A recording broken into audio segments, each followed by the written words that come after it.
आज मी कुळिदाची जिलेबी करणार होते. थंडी चांगली असते खाल्लेली, त्यासाठीच मी लसूण सोलून घेते. मग इकडे मी लाल मिरच्या, शेंगदाणे आणि लसूण मिक्सरमध्ये छान बारीक करून घेतले. आणि लाल मिरची जर टाकली तर खूप छान चव येते. तसं तर हिरवी मिरची पण टाकतात, पण मी लाल मिरचीच टाकते. नंतर कुळिदाच्या पिठामध्ये मी मीठ, तेल आणि वाटलेलं सारण जे आहे ते सर्व एकत्र करून घेतले आणि पाणी टाकून छान पिठाचा गोळा तयार केला. नंतर संध्याकाळ झाली होती, तर मी तुळशीजवळ दिवा लावला आणि बेलाच्या झाडाजवळ पण शुद्ध गाईच्या तुपाचा दिवा लावला. आणि हे बेलाचे झाड मी दारापुढे लावले आहे बरं का, कारण मी रोज बेलाच्या झाडाची पूजा करत असते. तर असो, इकडे एकीकडे मी पातेल्यामध्ये पाणी उकळण्यासाठी ठेवले आणि मग घेतली जिलेबी करण्यासाठी.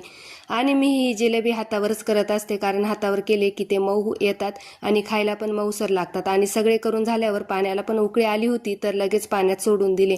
हा थोडा गोळा मी बाजूला पाण्यामध्ये छान मिक्स करून त्यामध्ये एकत्र केला होता, कारण त्यामुळे पाण्याला घट्टपणा येतो. तर छान अशी आपली कुळदाची जिलेबी तयार झाली. तर या सर्वांनी जेवायला. बाय.